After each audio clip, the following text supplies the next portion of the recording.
감사합니다. 아이 울음소리가 담장을 넘어가야 되는 집이라고 하는데 설아 울음소리 들으니까 참 좋네요. 예, 오늘 유다서입니다. 유다서의 말씀. 제가 그동안 한 30년 가까이 설교를 하고 있는데 유다서로는 처음 이렇게 설교를 하는 거예요. 혹시 여러분 유다서 설교 말씀 들어보신 적 있으세요? 네. 저도 이번에 유다서 말씀을 이렇게 읽고 준비하면서 이런 책이구나, 이런 말씀이었구나. 유다서가 25절까지 있는데요. 이것을 이번 주에 한 10번가량 이렇게 써보았습니다. 써보면서 한 구절 한 구절, 유다서가 이런 책이구나, 이런 말씀이 있었구나. 유다서를 이렇게 전에도 읽기는 여러 번 읽었었는데 저에게는 하나의 그 걸림돌 같은 게 하나 있었습니다. 이게 뭐였냐면, 이 유다서에는 9절에 보시면요, 여러분 성경을 한번 펼쳐놓고 보세요. 오늘은 제가 주보의 편의상 8절에서 16절, 그 다음에 24, 25절을 프린트를 안 했는데 9절에 보시면 천사장 미가엘이, 천사장 얘기가 나와요. 천사장 미가엘이 모세의 시체에 관하여 마귀와 다투어 변론할 때 감히 비방하는 판결을 내리지 못하고 다만 말하되 주께서 너를 꾸짖으시길 원하노라 하였거늘. 천사장 미가엘이 모세의 시체에 관한 이야기가 나오는데요. 이것은 구약성경 어디를 읽어봐도 없는 내용입니다. 또 14절 보시면요, 14절 보시면 아담의 7대 손 에녹이, 이것은 물론 창세기 5장의 아담의 족보에서 나오는 이야기지만 에녹이 300년 동안 이 하나님과 동행하다가 하나님의 들림을 받아서 승천한 이야기가 기록되어져 있는데, 그 다음에 에녹이 이 사람들에 대하여도 예언하여, 이 예언했다는 이야기는 없는 내용이에요. 그래서 구약의 정경에 없는 내용이 유다서에 나와 있습니다.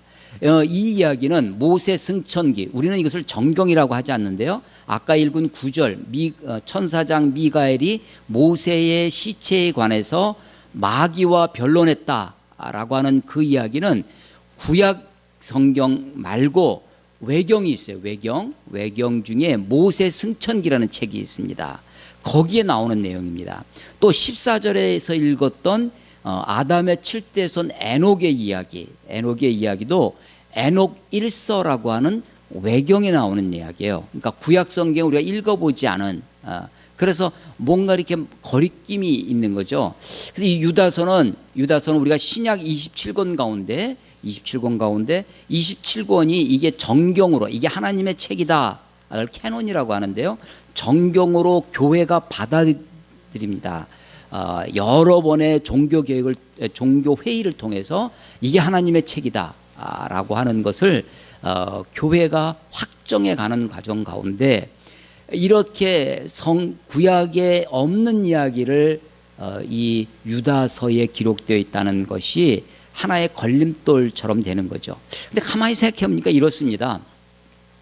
예를 들면 다윗이 골리앗을 물찌른 다음에 다윗에 대한 인기가 막 올라가요.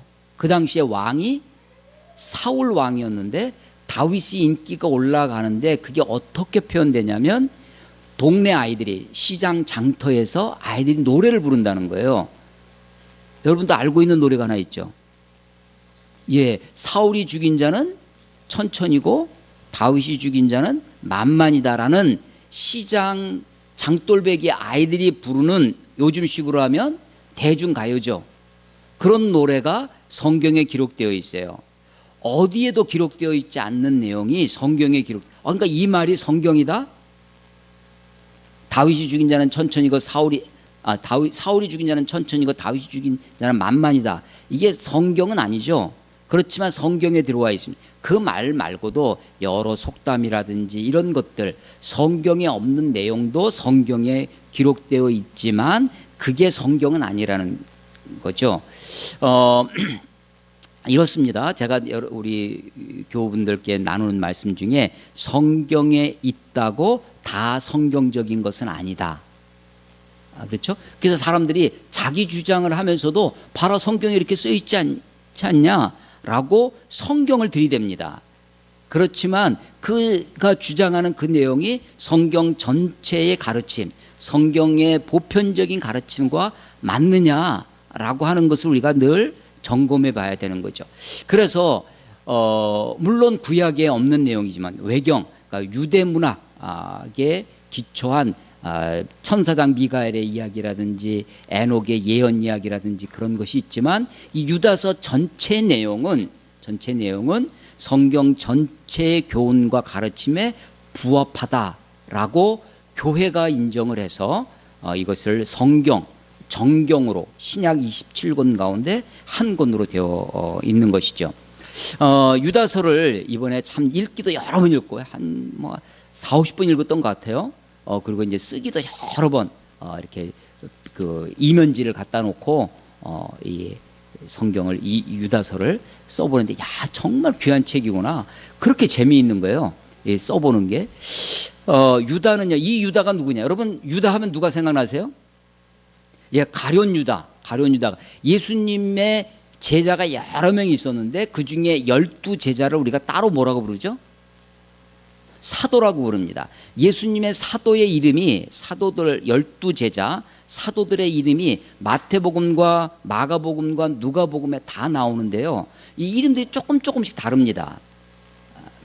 이게 사람이 다른 게 아니라 부르는 방식이 조금씩 달랐던 건데 가룟 유다 우리가 가룟 유다 하는 것은 가룟 지방의 가룟 사람 이게 발음이 좀 그 요 발음입니다. 가룟 할 때 료 시옷 붙인 가룟 가룟 사람 유다예요. 가룟 지방에. 근데 요한복음 6장 7절에 보면 가룟인 아닌 유다가 나와요. 그러니까 예수님의 12제자 가운데 유다가 몇 명이에요? 2명이에요. 하나가 가룟 유다가 있고 또 하나가 다데오라고 들어보셨습니까?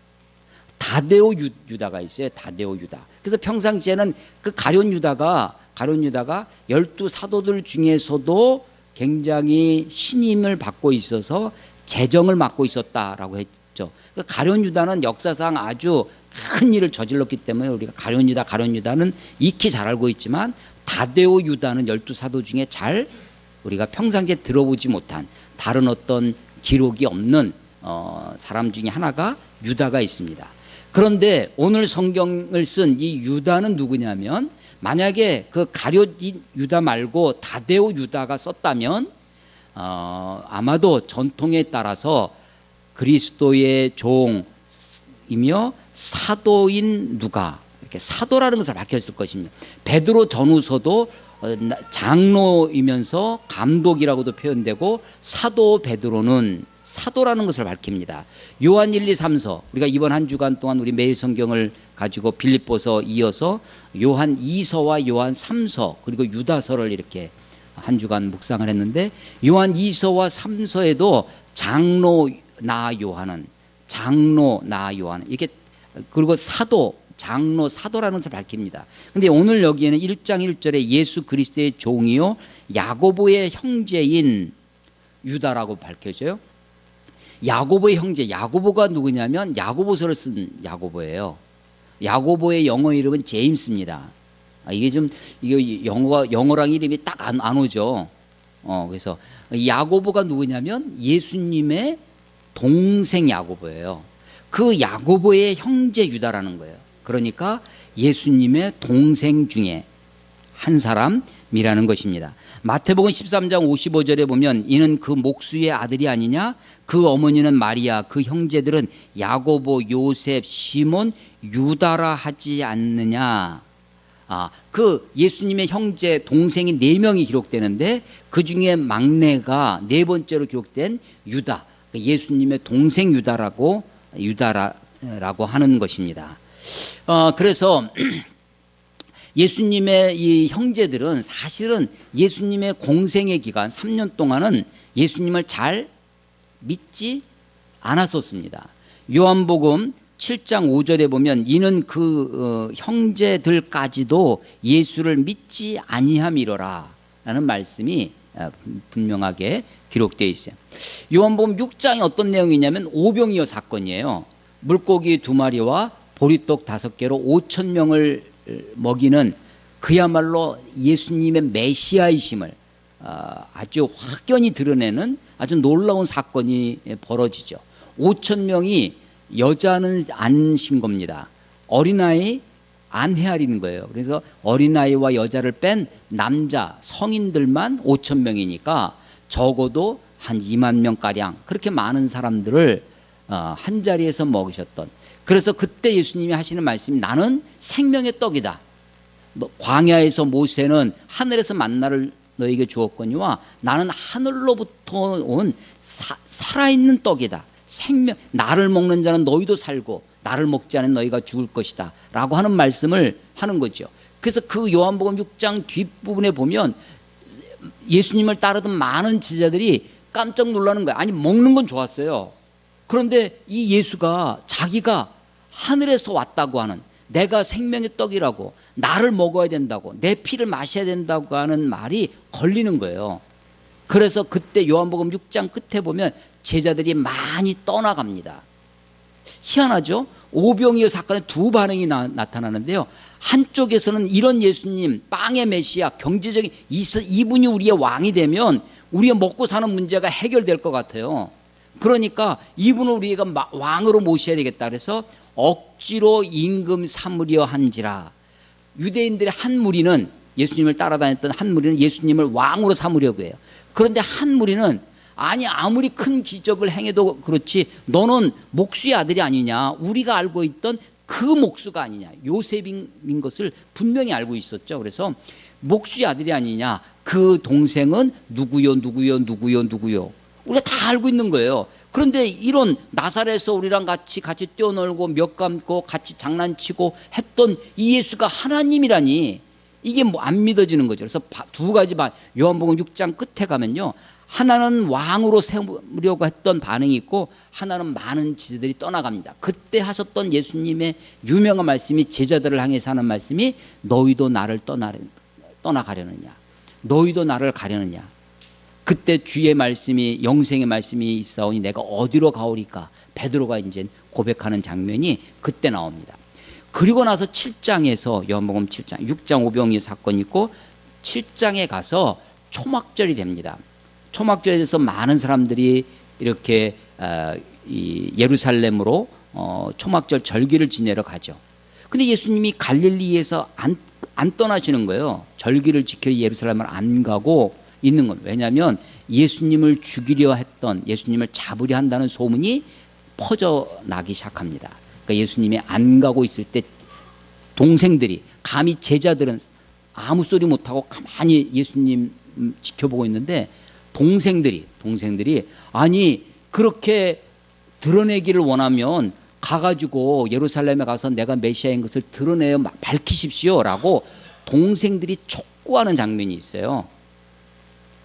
그때 뭐라고 하냐면 가서 예루살렘에 가서 이 오병이어도 하고 했으니까 예루살렘 자기가 형이 어떤 사람인지 좀 드러내고 좀 해라 라고 막 할 때 그때 나오는, 이렇게 말하는 것은 이는 그 형제들도 예수를 믿지 아니함이로라. 예수를 안 믿었다는 거예요. 같이 자라난 그 형, 그래서 이 캐톨릭에서는 천주교에서는 예수님의 어머니 마리아 숭배 사상이 좀 지나쳐서 마리아를 존경하는 것을 넘어서 숭배를 하면 안 되겠죠. 그러면서 동정녀 마리아를 강조합니다. 영원히 동정녀가 되었다라고 하는데, 아니 성경에는 분명히 그의 동생들이 기록이 되어 있죠. 그 처음에는 예수님을 안 믿었던 동생들인데 사도행전 1장에 보면 예수님의 부활 사건 이후에 오순절을 준비하는 그 모습들이 나옵니다. 그때 사도행전 1장 14절에 보면 그의 어머니 마리아와 그의 아우들, 그러니까 예수의 아우들과 더불어 마음을 같이하여 오로지 기도에 힘쓰더라.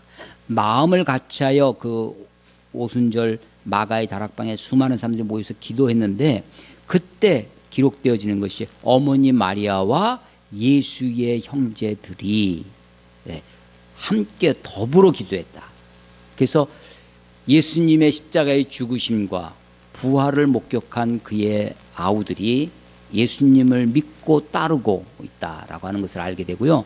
사도행전 15장에 보면 첫 번째 종교 회의가 벌어집니다. 예루살렘 회의라고 하는 것이 벌어지는데요. 예수님을 믿는 것만으로 족하지 않고 할례를 행해야 된다라는 할례파가 있고요. 그런 거 필요 없다. 예수님만 믿으면 된다. 할례는 더 이상 우리들에게 믿음의 증거로 요구할 필요가 없다라고 하는 것으로 교회가 갑론을박을 벌입니다. 그때 그 회의를 주관했던 사람이 있어요. 예루살렘 회의에 아주 주도적인 역할을 했던 사람이 누구냐면 사도들이 아니고요. 물론 거기에 베드로 이야기도 나오지만 그때 그 회의에 아주 무게감 있게 발언한 사람이 야고보입니다. 야고보가 누구냐면 야고보서를 쓴 예수님의 동생 야고보예요. 사도들 중에도 야고보가 있었죠. 그런데 야고보는 사도행전 6장에 이미 순교를 당합니다. 그래서 15장에는 그 사도 야고보는 없는 거죠.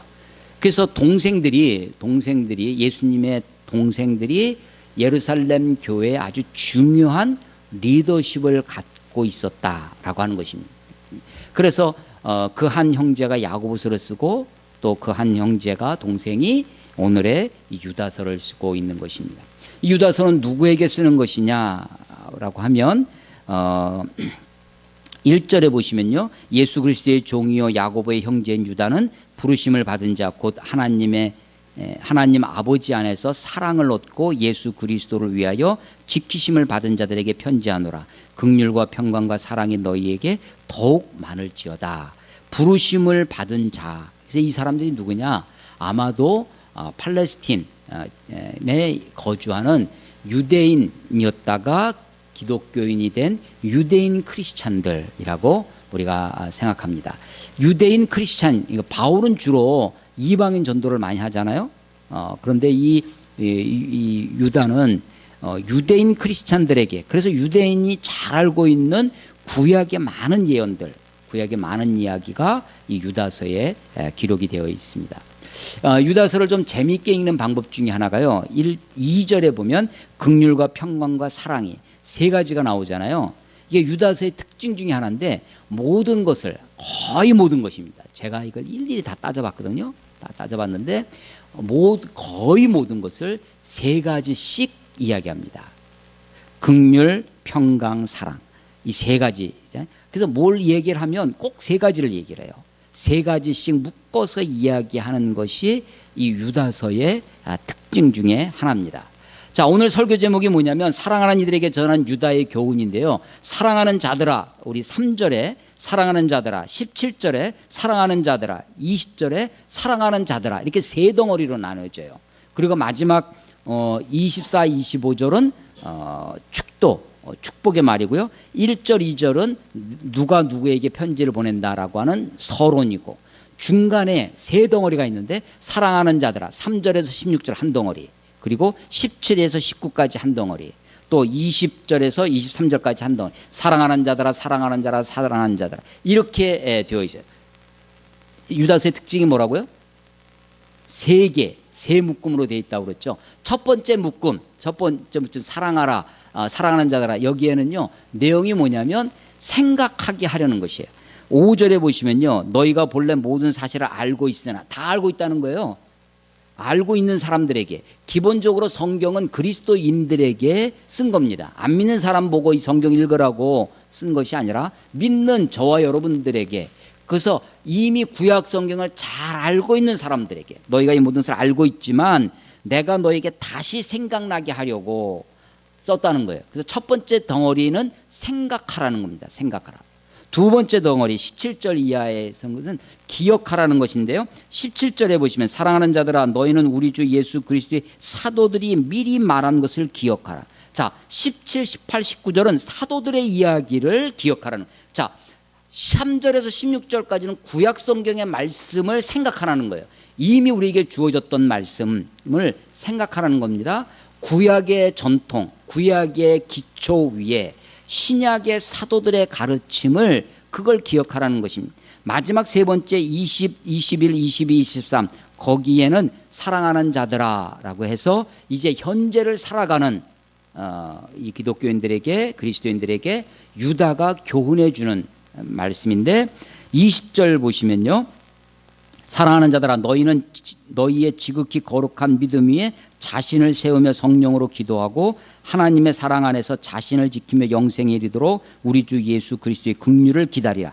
20절 21절이 이 성경의 이 유다서가 우리들에게 주려고 하는 교훈의 핵심입니다. 뭐냐? 기도하며 기다리라라는 것이에요. 보이십니까? 20절 끝에 성령으로 기도하며, 22절 끝에 긍휼을 기다리라. 기도하며 기다리라는 것입니다. 그런데 누가 어떻게 기다렸냐면 20절에 보면 거룩한 믿음 위에 자신을 세우며 기도하라는 거예요. 21절은 하나님의 사랑 안에서 자신을 지키어, 20절은 자신을 세우라는 것입니다. 21절은 자신을 지키라는 거예요. 내가 서지 못하면, 나를 지키지 못하면 우리가 그 다음 단계를 못하는 거죠. 자신을 세우며 성령으로 기도하라는 것입니다. 자신을 지키며 하나님의 긍휼을 기다리라는 거예요. 기다리라는. 이게 이제 교훈입니다. 자, 이 편지를 쓰게 된 이유가 있습니다. 3절 봐보세요. 사랑하는 자들아 우리가 일반으로 받은 구원에 관하여 내가 너희에게 편지하려는 생각이 간절하던 차에, 원래는요 이 유다가 편지를 쓰려고 했어요. 뭐라고 편지를 쓰려고 했냐면, 무엇에 대해서 쓰려고 했냐면, 우리가 일반으로 받는 구원, 2반이 아니라 1반이에요. 일반으로 받는 구원, 우리가 어떻게 받는 거냐면 남자나 여자나 다 같이 일반적으로 받는 구원이 있습니다. 유대인이나 헬라인이나 받는 구원이 있어요. 자유자나 종이나 누구든지 받는, 부자나 가난한 사람이나 학식 있는 사람이나 없는 사람이나 상관없이 일반으로 받는 구원이 있습니다. 그 구원에 대하여 일반적인 이야기를 하려고 했던 차에, 그걸 했다는 거예요. 간절하던 차에, 그 다음 성도에게 단번에 주신 믿음의 도를 위해 힘써 싸우라는 편지로 너희를 권하여야 할 필요를 느꼈노라. 그 힘써 싸우라고 권면해야 할 필요가 있다는 거예요. 무엇에 대해 싸우냐면 성도에게 단번에 주신 믿음의 도. 이 단번에, 영어는 모르겠어요? 단번에, 한 번에, 영어 once입니다. 그런데 이 말은, 우리말은 단번에 이렇게 되어 있는데요, 그 뒤에 once for all, 모두를 위한, 모든 것을 위한 단번이에요. 그래서 어떤 성경책, 우리 한글 번역도 여러 가지가 있잖아요. 어떤 번역은 앞에다가 영단번에 이렇게 번역해요. 그러니까 한 번에 되지만 그 효과는 어떻게 돼요? 영원히 되는 것입니다. 한 번에 되지만 그것이 모든 것을 포함한다 라는 뜻에서 영단번에 이렇게 번역을 하고요. 히브리서에도 이 단어가 단번에, 이 단어가 굉장히 많이 나오는데, 그때도 영어 성경을 여러분 참조해서 보시면 once and forever, once for all 이렇게 번역이 되어 있어요. 그러니까 우리에게 주신 믿음의 도가 있습니다. 믿음의 도가 있는데, 이 믿음의 도는 한 번, 일회적이지만, 단회적이지만 그 효과는 영원히 이루는 것이죠. 한 번에, 믿음의 도가 단번에 이루어지는, once, 한 번에 이루는 거지만 모든 것을 주실 수 있는 그런 믿음의 도를 위하여 힘써 싸우라고 지금 권면해야 할 필요가 있었다는 것입니다. 근데 왜 이런 필요를 느꼈느냐? 이 힘써 싸우라고 권면할 필요를 왜 느꼈느냐? 4절에 나옵니다. 이는 가만히 들어온 사람 몇이 있습니다. 지금 교회 안에, 공동체 안에 가만히 들어온 자가 있다는 거예요. 요즘 우리 한국교회 근 한 10년 전부터는 신천지는 아예 대놓고 추수꾼 운동을 하죠. 추수를 해야 된다는 거예요. 근데 추수할 거기 어디 있냐면 세상에 있는 것이 아니라 교회에 있다는 것입니다. 그러니까 교회에 잠입해 옵니다. 그야말로 추수꾼이라는 거예요. 추수할 사람. 그래서 위장으로 들어와요. 그래서 교회에 와가지고 열심히 교회 봉사하고 하면서 교회에 자기 사람들, 서로들 마치 007에 나오는 그 요원들처럼 서로가 서로를 잘 몰라. 그러면서 암암리에 활동을 하다가 교회에 어느 정도 리더십이 있으면 담임 목사 쫓아내고 교회를 접수해서 신천지 교회로 만드는 거죠. 그게 이제 그 추수꾼 운동에 하는 거죠. 사실은 우리 지금 우리 한국 기독교 안에는 이단 중에요 하나님의 교회 이단이 있어요. 원래는 원래는 그 앞에 하도 이제 안상홍 이름이 안상홍 증인 여호와의 증인처럼 안상홍을 증거하는 거예요. 안상홍 증인의 하나님의 교회 이게 원래 이름이었어요. 안상홍 증인의 하나님의 교회. 근데 이 안상이라는 사람이 죽었습니다. 교주 때. 그러니까 그걸 띄웠어요. 그리고 그의 부인이 그 여자가 교주가 됩니다. 그러면서 이제 하나님의 교회라는 이름으로 지금 포교 활동을 하는데 그러면서 나타난 현상이 뭐냐면 하나님 어머니를 아십니까? 한동안은 6월절 제가 이제 그 주일날 저녁에 화성 이렇게 야간 이렇게 산책을 많이 하거든요. 근데 그 화성 밑에 양복 잘 입은 사람이 둘씩 다니면서 저는 그 여호와의 증인 안식일 그런 데서 전도 나온 줄 알았어요. 근데 하나님의 교회예요. 그래서 다니면서 6월절을 아시냐고. 6월절 알죠. 6월절이 며칠인 줄 아니에요. 6월절 며칠인 줄 아세요? 그래서 내가 니산월 14일입니다. 그랬더니 깜짝 놀라는 거예요. 니산월 이게 히브리 달력의 원력인데 니산월 14일입니다. 딱 얘기했더니 깨갱하고 이제 물러가더라고요. 6월절을 지켜야 된다는 거예요. 6월절을 지키려면 어떻게 돼요? 양을 잡아야죠. 아니 6월절 날짜만 지킬 것이 아니라 6월절을 제대로 지키려면 양을 잡아야지. 근데 그건 안 하고 선택적인 거죠. 오늘 우리 사회의 문제 중에 하나가 정의, 공정인데 선택적 정의잖아요. 하나님의 말씀을 선택적으로 자기네들이 취합을 해서 그것만 주장을 하는 거죠.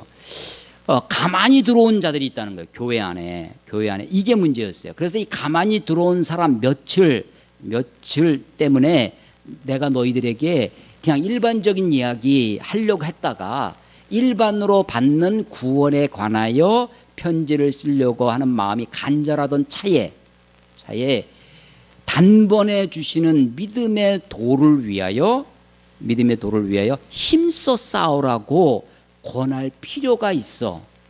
이는 너희 가운데 가만히 들어온 몇이 있음이라. 가만히 들어온 몇이 있다는 이 사람들 4절에 보시면요. 이는 가만히 들어온 사람 몇이 있음이라. 그들은 옛적부터 이 판결을 받기로 미리 기록된 이미 판결을 받았다는 거예요. 옛날부터 경건하지 아니하여 우리 하나님의 은혜를 도리어 방탕한 것으로 바꾸고 홀로 하나이신 주지의 곧 우리 주 예수 그리스도를 부인하는 자니라. 세 가지가 보입니까? 경건하지 않다는 것입니다. 하나님의 은혜를 방탕한 것으로 바꿨다는 거예요. 우리 주 예수 그리스도를 부인한다라는 것입니다. 가만히 들어온 사람들의 특징을 먼저 이야기를 하고 그리고 나서 이제 5절부터 그 사람들이 어떤 사람들의 여러 방식으로 세 가지 세 묶음으로 얘기를 해요. 여러 번 얘기를 하는 거예요. 하면서 이 사람들의 모습을 쭉 이야기를 하는 거죠. 이 가만히 들어온 사람입니다. 그런데 이 사람들이 누구냐면 교회 안에 오늘날 우리는 신천지라든지 하나님의 교회니 이런 것들이 이제 교회 안에 들어오는 소위 거짓 선지자들, 거짓 교사의 문제였지만 1세기 기독교에서의 이단 중에 아주 크게 영향을 미쳤던 것은 영지주의라는 것입니다. 들어보신 적 있으시죠? 영지주의, 영적인 지혜가 이라는 뜻이에요. 그 헬라어로 지혜를 그노시스라고 하는데 이게 이제 영어로 붙으면 앞에 GN 이렇게 나와서 G가 묵음이 돼서 노스틱시즘이 돼요. 노스틱시즘, 영지주의라는 겁니다. 영적인 지혜가 있어야만 구원을 받는다라고 하는 거죠. 근데 이것은 어디서 온 거냐면 플라톤이라고 하는 그리스 그 당시 세계는 그 당시에는 로마가 지배하고 있었지만 로마가 지배하기 전에 알렉산더 대왕 헬레니즘 그리스 문화가 알렉산더가 전 세계를 지배했고요. 알렉산더 대왕은 땅만 정복하는 것이 꿈이 아니라 사람들의 마음을 정복하고 싶었다고 그래요. 그래서 마음을 정복하기 위해서 알렉산더가 했던 것이 뭐였냐면 하나는 도시를 건설하는 거예요. 그래서 알렉산드리아 곳곳에 알렉산드리아의 도시를 건설했어요. 그래서 지금도 이집트에 가면 알렉산드리아가 하나가 남아 있죠. 도시 문화를 세우는 거예요. 그리고 또 하나가 사람들의 언어를 바꾸는 겁니다. 그래서 헬라어, 그리스어를 공용어로 쓰도록 다 이렇게 했다는 거예요. 그리고 그 그리스의 많은 철학자들, 뭐 아리스토텔레스, 플라톤, 소크라테스 이런 사람들의 것들을 전파하는 거죠. 로마 사람들이 나중에 이 헬레니즘을 다 정복합니다. 로마 사람들은 실용적인 문화를 가지고 있지만 이 헬레니즘을 추정합니다. 그래서 우리가 보통 그리스 로마 문화를 이렇게 붙여서 이야기를 하는 거죠. 그래서 로마는 주로 아주 실용적이에요. 그래서 로마 하면 로마 법이 유명하죠. 로마법, 로마의 도로, 모든 길은 로마로 통한다. 도로를 건설하고 건축, 도로, 이런 토목, 건축 이런 것에 이제 발달을 하는 것입니다.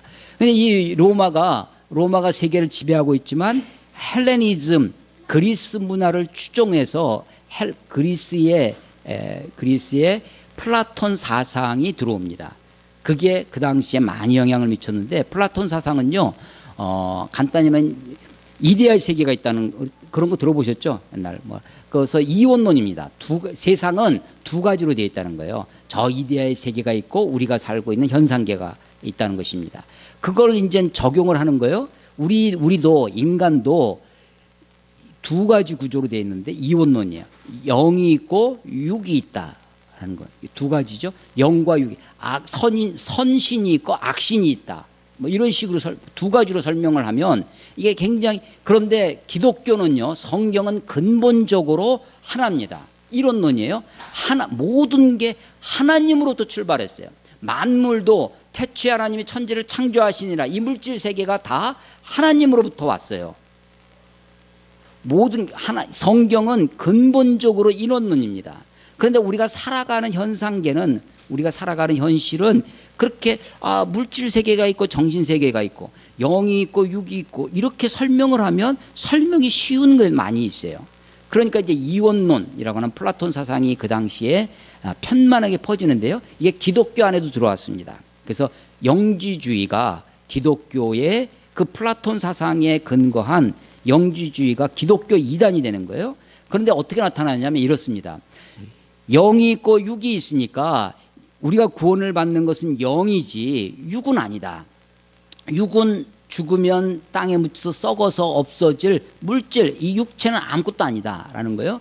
그러니까 구원을 받는 것이 영이니까 육체는 아무 상관없다라고 하면 여기에서부터 이원론에서 두 가지 흐름이 나옵니다. 하나는 뭐냐면 이 육체는 이 육체가 그래서 영은 선하고 육체는 악하다. 이렇게 연결해요. 영은 선하고 육체는 악하다. 그러니까 선한 영이 구원을 받는 것이고 악한 육체는 멸하는 것이다라는 거예요. 그러면 이 악한 육체를 어떻게 할 것이냐? 이 악한 육체에 대한 태도가 두 가지로 나타나요. 하나는 악한 육체를 이걸 그냥 놔두면 안 되니까 악한 육체를 괴롭히는 거예요. 한마디로 금욕입니다. 고행을 하고 금욕을. 근데 이게 쉽지 않죠. 그러니까 또 하나의 경향이 나와요. 대다수는 어떻게 그러냐? 하나는 고행주의, 금욕주의로, 그건 소수입니다. 숫자는 작지만 그런 한 부류가 있고, 또 하나 대다수는 어떻게 흘러갔냐면 이 악한 육체는 구원받는 게 아니라 선한 영만 구원받는 것이니까 육체는 아무렇게나 돼도 상관이 없다. 그러니까 이 육체를 방관하는 겁니다. 방임에 빠져요. 육체가 무슨 짓을 해도 육체는 없어지는 거니까 신경을 안 쓰는 거예요. 그 육체가 하고 싶은 대로 합니다. 그러니까 어떻게 되냐면 방탕에 빠지는 거예요. 그래서 여기 보면 하나님의 은혜를 도리어 방탕한 것으로 내가 하나님께 구원받았어요. 뭐가 구원받았어요? 이 영주주의에 따르면 영이 구원받았어요. 그러니까 육체는 아무 상관없으니까 하나님이 우리를 구원해 주셨으니까 구원했으면 됐다. 난 천국 갈 티켓 얻고 구원의 확신 있고 하나님의 자녀, 내가 죽으면 천국 갈 것이니까 육체는 아무렇게나 해도 된다. 한 번 구원받으면 모든 게 해결됐고 한 번 용서함 받으면 다시 지옥 갈 염려가 없으니까 마음대로 방탕에 빠지는 거예요. 그래서 하나님의 은혜를 도리어 방탕한 것으로 바꾸어 버립니다. 그래서 결론적으로 뭐냐면 우리의 주제이신, 우리의 주권자이신, 우리의 왕이신 한 예수 그리스도를 부인하게 된다라고 하는 것인데, 예수님이 십자가에 죽으셨어요. 죽으셨습니다. 예수님을 통해서 우리가 구원을 받습니다. 우리의 영뿐만 아니라 우리의 육체와 온 예수님이 십자가에 죽으셔서 육체가 죽었지만 육체로 부활하시죠. 그래서 우리를 온전한 구원하시는데 이제 예수를 믿을 필요도, 예수가 상관없어요. 내가 영이 구원받았으니까. 그래서 결론적으로 우리의 주제이신, 주권자이신 우리 주 예수 그리스도를 부인하는 자가 이 1세기 기독교인들이 가졌던 1세기 기독 공동체를 위협했던 영지주의 이단이라는 것입니다. 그래서 이들이 가만히 들어온 사람 몇이지. 그래서 이제 이 유다서를 읽어보면요, 이 사람들은, 그들은, 이 사람들은, 이게 계속해서 나오는데 다 이 가만히 들어온 사람들을 묘사하고 있고 설명하고 있고, 그들에게 임할 하나님의 심판, 그들이 어떤 모습인지 그것을 쭉 설명하는 것입니다. 자, 5절 봐보세요. 5절. 너희가 본래 모든 사실을 알고 있으나, 그러니까 구약에 정통한 유대인 크리스찬이라는 거죠. 내가 너희로 다시 생각나게 하고자 하노라. 주께서 백성을 애굽에서 구원하여 내시고 후에 믿지 않은 자들을 멸하셨어요. 첫 번째 설명이에요. 애굽에서 구원해 냈죠. 그런데 이 구원이 완성이 아니었습니다. 광야에서 수많은 사람들이 죽어났잖아요. 구원하여 내시고 후에 믿지 않은 자들을 멸하셨으며, 애굽에서 출애굽했지만 광야에서 하나님을 믿지 않았던 저들을 멸하셨다는 거예요. 두 번째는 6절. 또 자기 주의를 지키지 아니하고 자기 처소를 떠난 천사들, 타락했다는 거죠. 타락한 천사들, 교만해서 자기 스스로 이사야서에 있는 것처럼 자기가 계명성이라고 하면서 만물 위에 하나님과 맞먹으려고 했던 그 천사들이 있습니다. 큰 날, 그레이트 데이라고 되어 있는데, 큰 날의 심판까지 영원한 결박으로 흑암에 가두셨으며, 그러니까 첫 번째는 애굽에서 출애굽한 사람들이 후에 멸하셨다. 타락한 천사들을 흑암에 가두셨다. 7절. 소돔과 고모라와 그 이웃 도시들도 그들과 같은 행동으로 음란하며, 다른 그러니까 소돔과 고모라만 멸망한 게 아니라 사실은 그 이웃 도시들도 하나의 경향을 가지고 있었어요. 어떤 경향이냐면 음란의 경향이 있었습니다. 그래서 다른 육체를 따라가다가 영원한 불의 형벌을 받았다라는 거예요. 세 가지입니다. 출애굽한 백성들이 광야에서 죽어갔다는 이야기, 타락한 천사들이 영원한 형벌에 처했다는 이야기, 소돔과 고모라처럼 음란에 빠진 자들이 그렇게 영원한 불의 형벌을 받았다라는 세 가지 이야기를 해요. 이 유다서의 특징이 뭐라고요? 세 가지씩 얘기한다고 했죠. 그 이 세 가지가 다 뭐가 됐다는 거예요? 7절 끝에 뭐라고 되어 있어요? 거울이 되었느니라. 이 세 가지가 구약 성경의 이야기가 뭐가 됐다는 거예요? 거울이 됐다는 겁니다. 거울은 우리가 거울을 봅니다. 거울을 보려고 하는 게 아니라 뭘 보려고 하는 거예요? 나를 보려고 하는 거죠. 거울을 봐죠. 구약 성경을 봐요. 성경을 봅니다. 근데 성경을 아브라함 이야기를 읽으면서 아브라함만 보는 것이 아니라 그건 거울을 보는 거예요. 아브라함에 비춰진 나를 봐야죠. 하나님이 아브라함을 부를 때 나를 부르셨구나. 하나님이 나의 하나님이 되시는구나.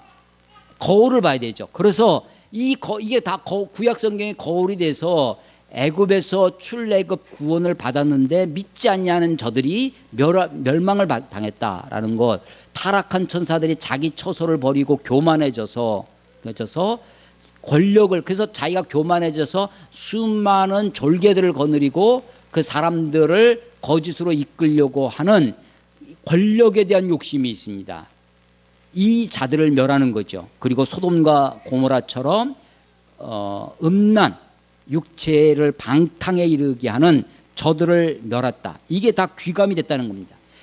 그런데 그 이후에 나오는 이야기, 오늘 주보에 생략된 8절부터 이야기는 다 그 이야기를 부가 설명하는 세 가지로 이야기가 되어집니다. 8절 보십시오.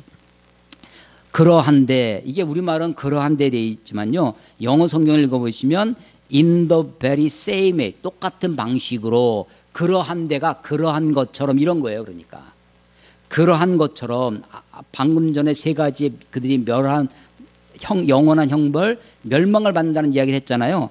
그와 똑같이 꿈꾸는 이 사람들도, 이 사람들은요 몽상가입니다.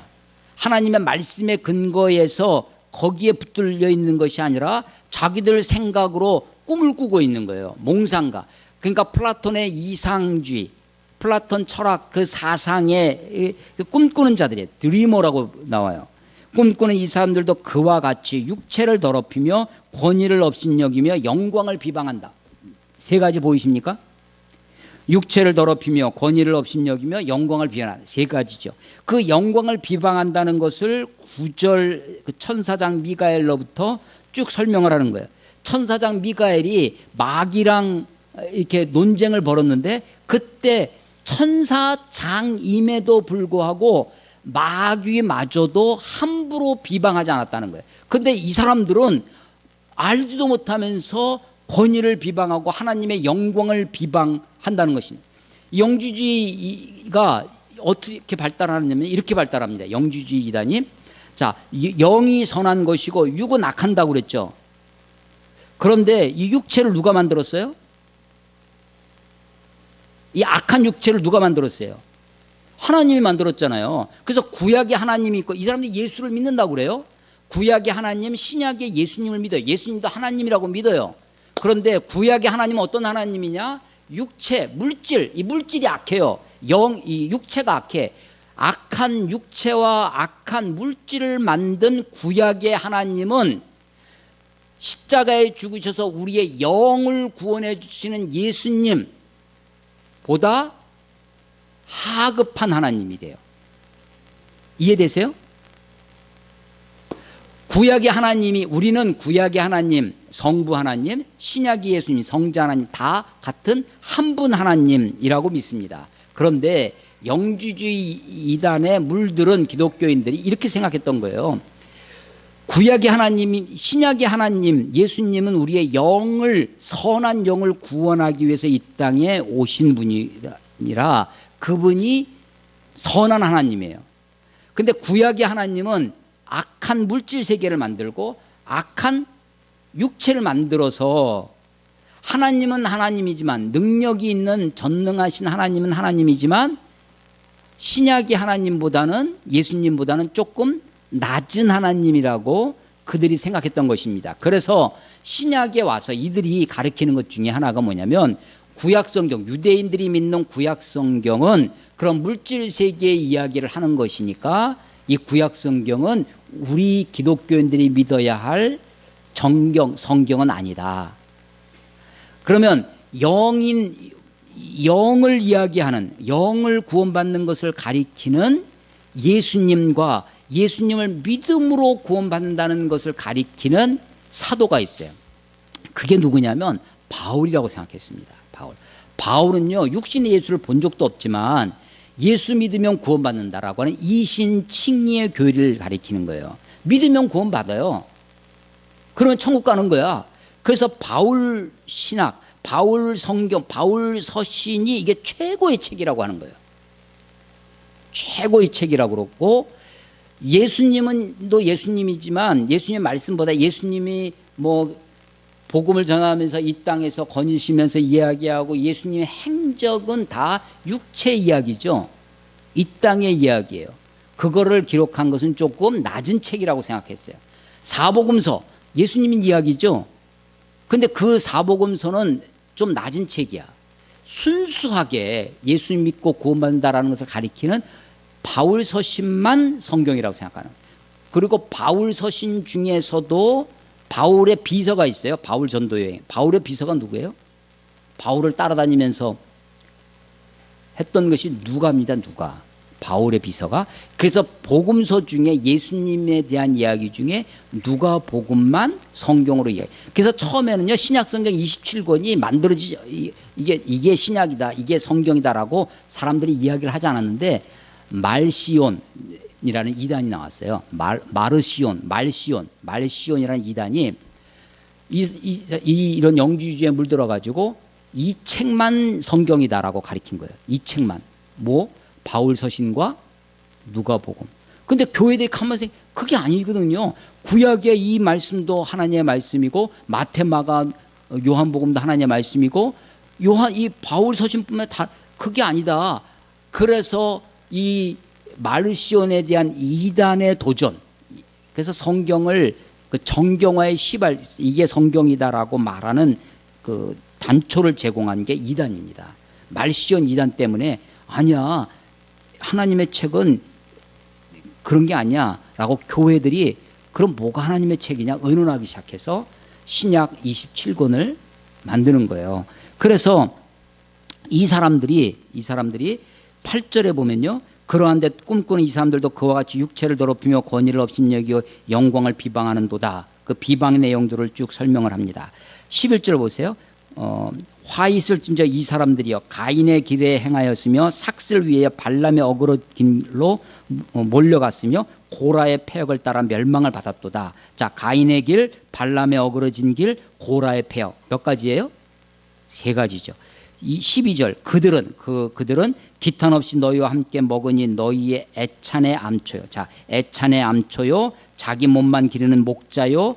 그러니까 목자라는 걸로 봐서 이 사람들이 가만히 들어왔지만 교회 공동체 안에서 리더십을 발휘하기 시작합니다.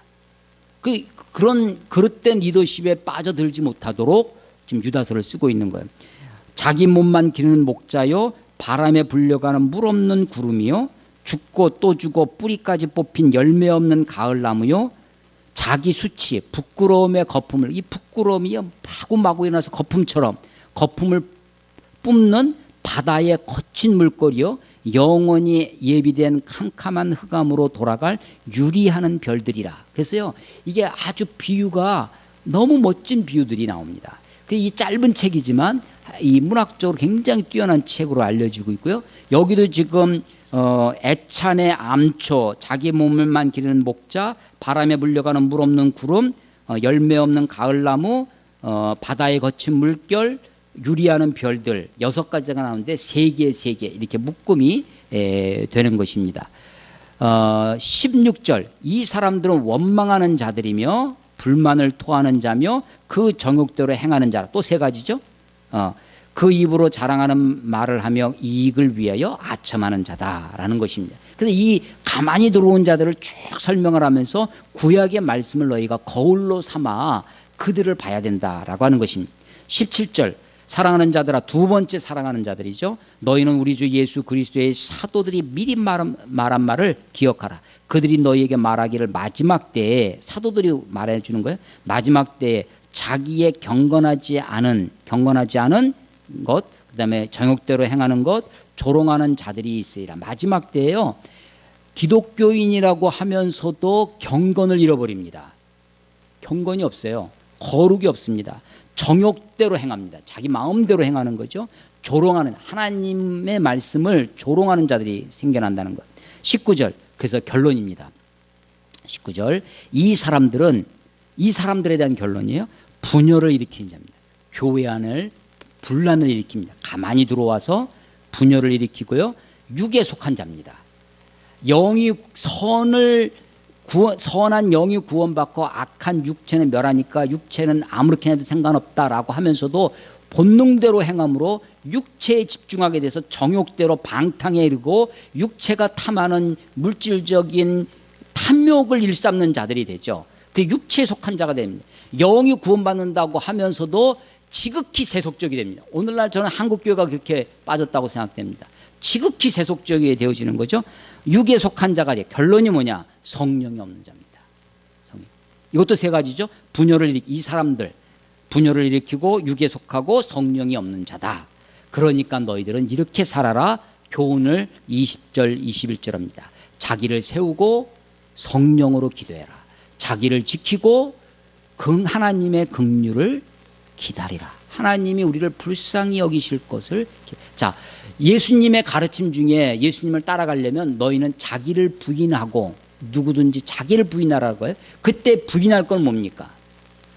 자기를 부인하라는 것은 자기를 말살시켜라, 자기를 없애라는 것이 아니라 자기의 탐욕, 자기의 욕심, 자기의 그런 더러운 것을 없애라는 것이지, 우리 자신이 그야말로 온전한 토털리 퍼슨이죠. 온전한 전인격이 믿음 위에 세워지고, 그리고 하나님의 사랑 안에서 자기 자신을 지켜야 돼요.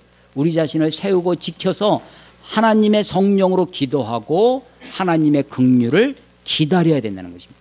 우리가 하나님 앞에 아무리 의롭게 살아도 하나님의 거룩하심 앞에 살아남을 자가 아무도 없습니다. 그래서 종국에 가서 하나님의 심판 앞에 하나님의 긍휼이 없다면 우리는 살아남을 자가 아무도 없습니다.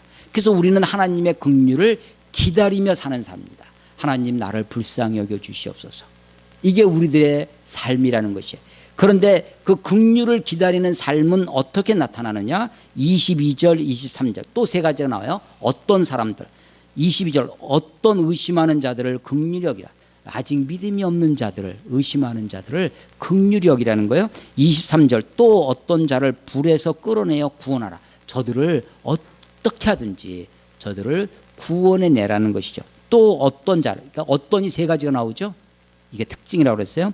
또 어떤 자를 그 육체로 더럽힌 몸까지도 미워해야 돼.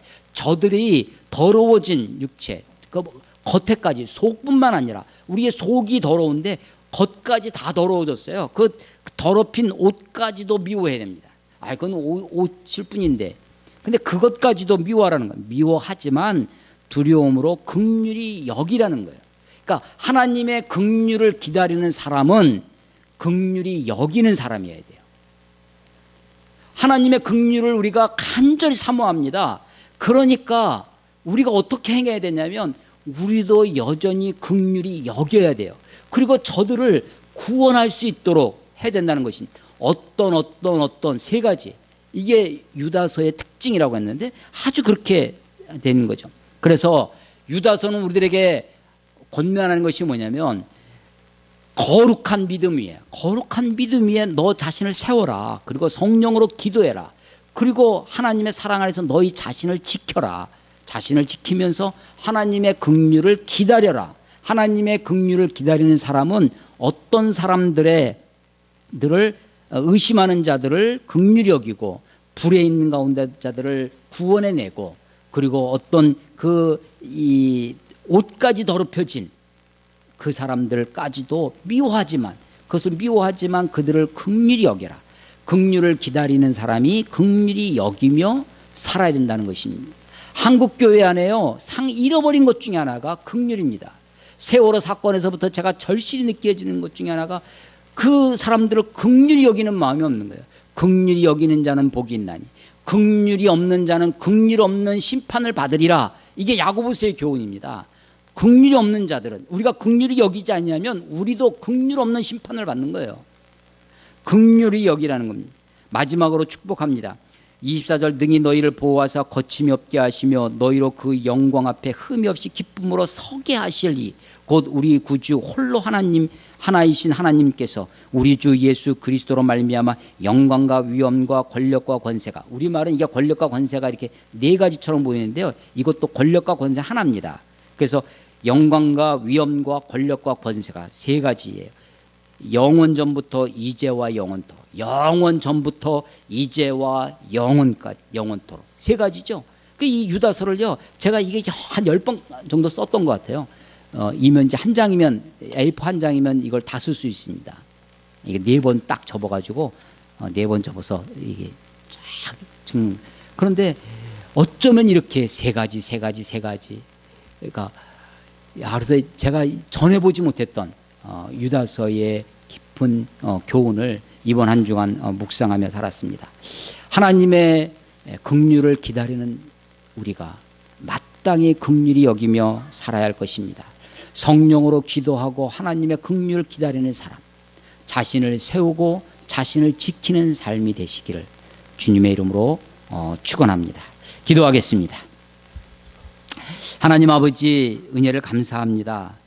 유다서가 낯설게 그리고 가볍게 여겨지며 그냥 그렇게 건너가던 그런 책이었는데, 한 점 1.1핵이라도 땅에 떨어지지 아니하고 다 이루리라고 하신 이 보배로운 하나님의 말씀을 깊이 묵상하며 곱씹으며 또 읽고 또 읽을 때 하나님의 음성을 듣게 되었습니다. 하나님, 마지막 때에 우리 한국교회 안에도, 우리 교회 안에도 가만히 들어와 우리의 생각과 우리의 삶을 무너뜨리며 우리를 멸하게 하려고 하는 저들을 우리가 분별 있게 보게 하시고, 구약의 말씀뿐만 아니라 신약의 저자들이 우리에게 말씀해 주시는 이것들이 우리에게 거울이 되게 하셔서 우리 자신을 보게 하시고 하나님의 긍휼을 간절히 사모하며 기다리는 우리가 될 수 있도록 하나님 인도해 주시옵소서. 하나님, 상황이 어떠하든지 시대가 아무리 변해도 변함이 없는 하나님의 말씀을, 이 생명의 말씀을, 영생의 말씀을 우리가 온전히 붙들고 살아가는 하나님의 백성들 다 될 수 있도록 하나님 축복해 주시옵소서. 예수님 이름으로 감사하며 기도드렸사옵나이다. 아멘.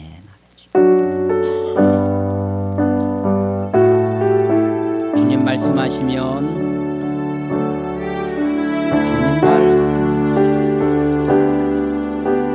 내가 나아가리다. 주님 뜻이 아니면 내가 멈춰서리다. 나의 가고 서는 것 주님 뜻에 있으니 오 주님 나를 이끄소서.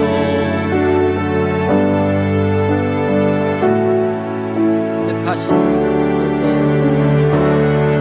우리 다 같이 일어나서 찬양하겠습니다. 나 있기 원합니다. 이끄시는 대로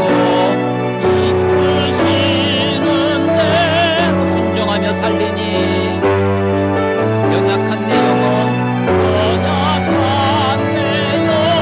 통하여 일하소서. 주님 나라와 그 뜻을 위하여 나라와 뜻을 위하여 오 주님 나를 이끄소서. 오 주님 나를 오 주님 나를 이끄소서.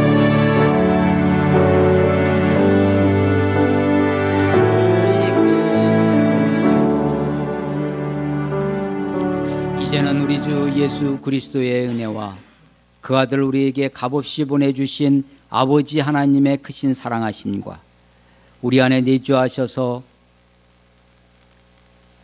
영 단번에 주시는 믿음을 갖게 하시는 성령님의 역사가 주 앞에 나와 함께 예배하며 하나님의 긍휼을 간절히 사모하는 하나님의 백성들 머리머리 위에 이 나라와 이 민족, 특별히 이 율전 지역과 또 한국 교회 위에 영원전부터 이제로 영원토록 함께 계시기를 간절히 축원하옵나이다. 아멘.